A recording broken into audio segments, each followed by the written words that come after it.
I am speechless. I don't know what to say about what I witnessed last night. Oh my gosh, I am...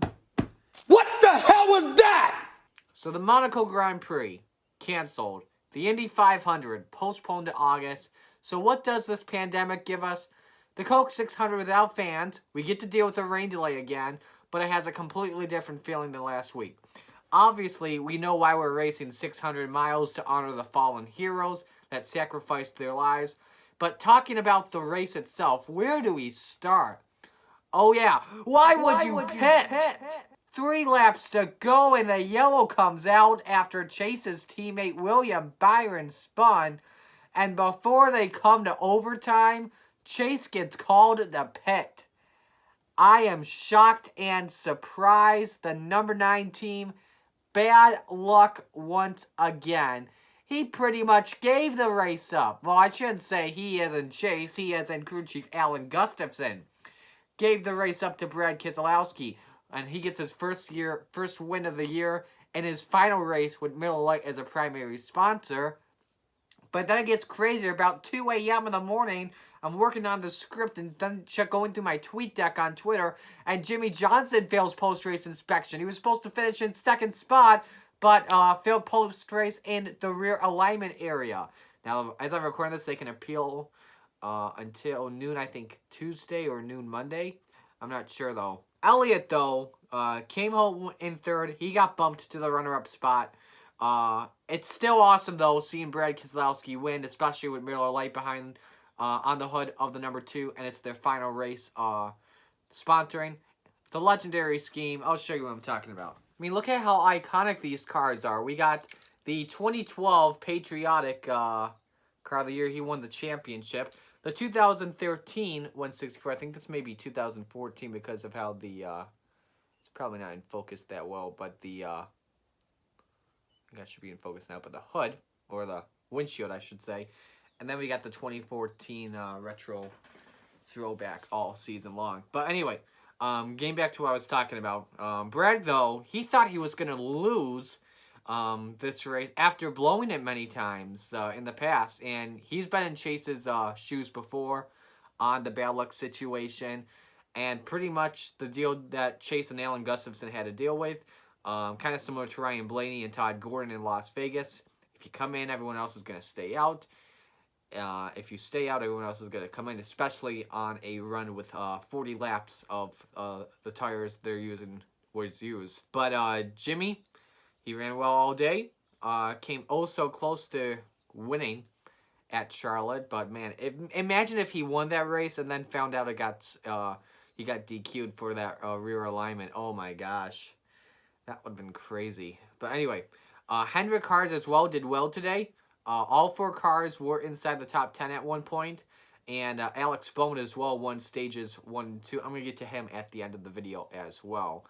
Brad Keselowski with the win, though. This is big because it's a contract year for him at Team Penske, which means he will be a free agent after this season.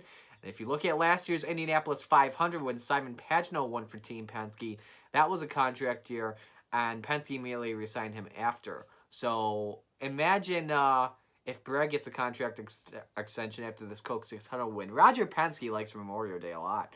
Memorial Day weekend a lot. I think it's because it's the biggest motorsports day of the year. But anyway, I want to talk about Chase Elliott because I have never seen, though, a team that's had this much bad luck as much as the 9 team. First, Darlington. Last week, when Kyle Busch misjudged, thought he was clear and Elliott was trying to come back on the high side, get a draft. Turned Chase when Chase had the best car. Then you got 3 to go. When Chase has the biggest win of his career in the bag, the siren's about to come off, but a yellow flag comes out, and he pits. I still don't get why Alan Gustafson made the call, though. I mean, I can understand that it's 40 laps on that run, but if you look otherwise, Logano had proven in the end of stage number 3 that clean air was better all day than fresher tires. And I can understand, too, if they were hoping for another wreck to happen in overtime before Keselowski took the white flag. So, yeah. But pretty much, though, overall, if you're on a 40-lap run like that on those tires and the yellow comes out, it's a split situation, like I said earlier.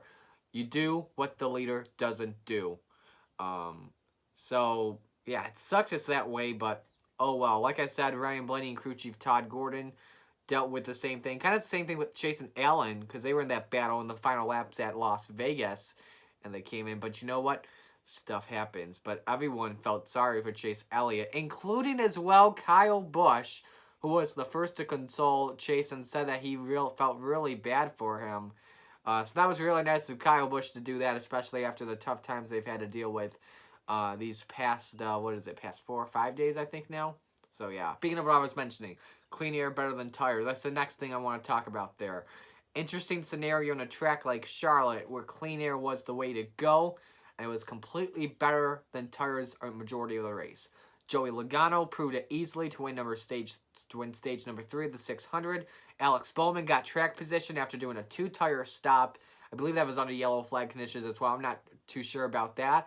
Was able to get stages 1 and 2 because of clean air. Matt DiBenedetto had proved it in the beginning of stage 4, even led a few laps after doing a different strategy than the faster leaders. Clean air was definitely his good friend as well. And Bowman had showed it early in stage 4, and then the lap traffic came up and helped out Truex get the lead early in stage 3 and was pulling away like a rocket ship. He was my pick to win again, defend his 600 trophy.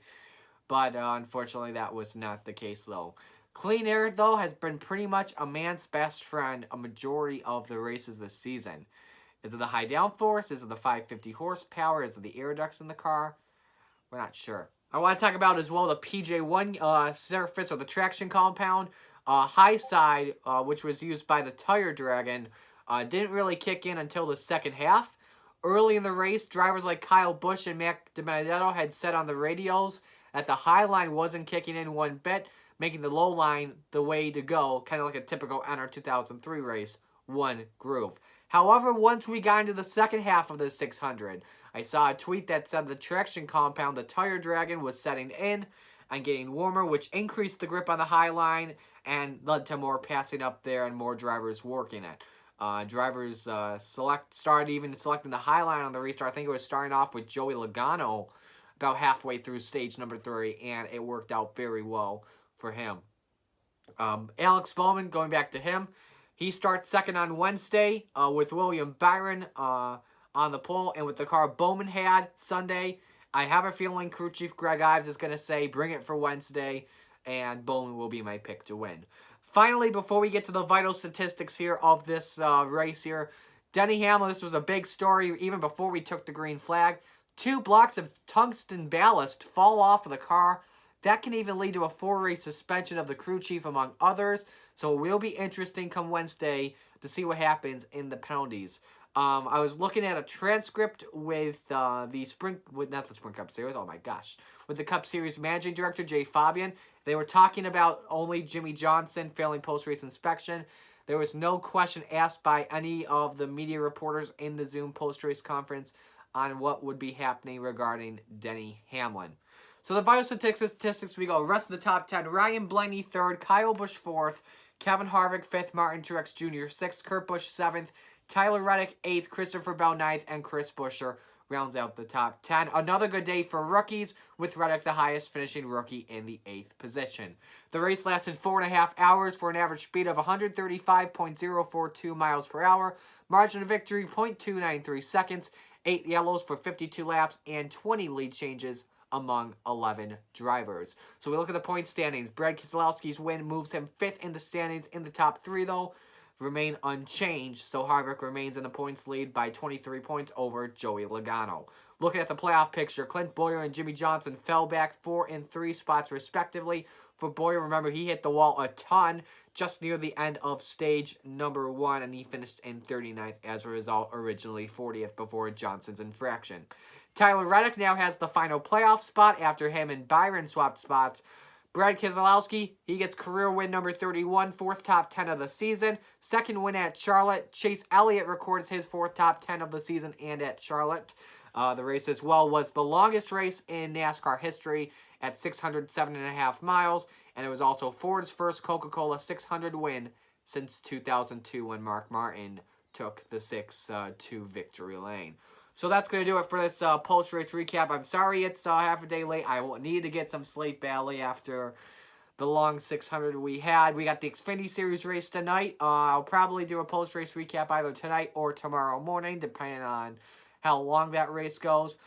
I hope you all have a very safe and healthy Memorial Day. Remember why we have this holiday. Don't really think of it as a free day and going out and celebrating and watching some racing. Remember why we celebrate this, to honor and think all about the fallen heroes that sacrificed their lives so that we could have our freedom that we have today. Thank you all for watching. I'm Marty. I'll see you all in the next video, and until then, peace out.